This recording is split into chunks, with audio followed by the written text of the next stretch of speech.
Christina worked as a teacher at a school in a poor neighborhood. Dealing with children from dysfunctional families caused many difficulties. But every time she was going to leave, she remembered the eyes of those students who wanted to learn and longed for knowledge.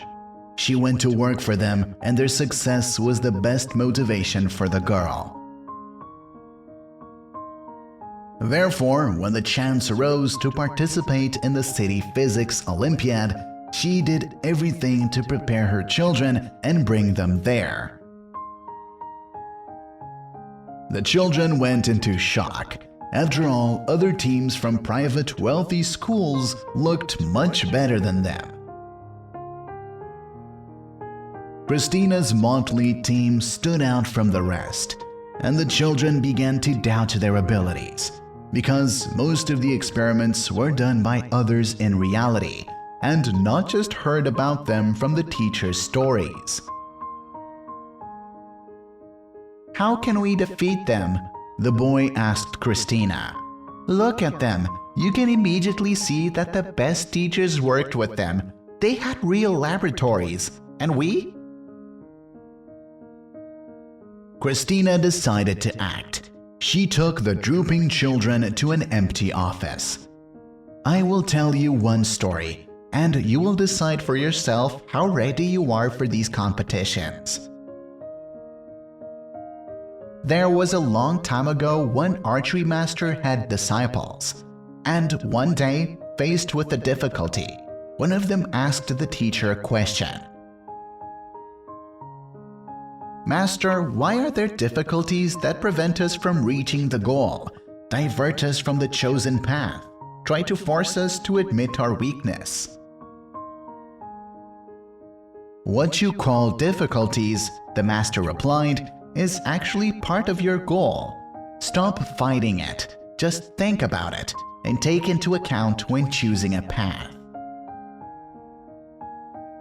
You are archery. Remember when there is thick fog in the morning and you can see the target? Are you fighting the fog? No, you are fighting for the wind to blow and the fog to clear.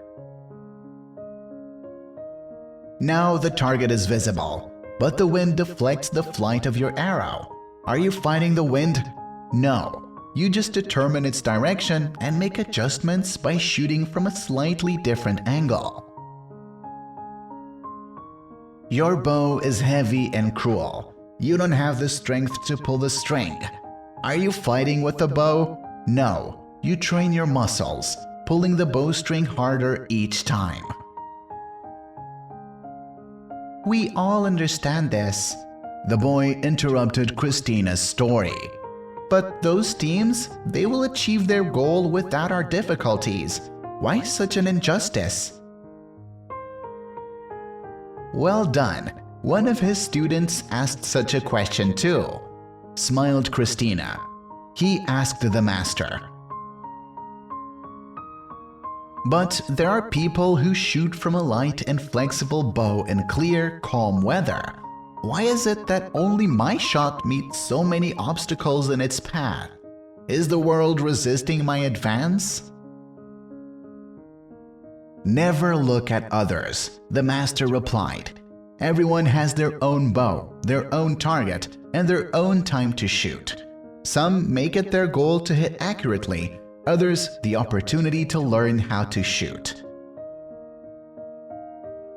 And also, Christina added, lowering her voice, the master revealed to them one important truth, which I will reveal to you. Fog doesn't fall to the ground to hinder your shot. The wind doesn't start blowing to divert your arrow, and a hard bow is not made by an archer to make you aware of your weakness. All this exists by itself. Only each of you decides that he or she can accurately hit the target under these conditions. Therefore, either stop complaining about difficulties and start shooting, or subdue your pride and choose an easier target for yourself. On that day, the children stopped looking at what their rivals looked like. They just won the Olympiad. Each of us should always remember that only we are responsible for our goals. You need to stop complaining about difficulties and start shooting.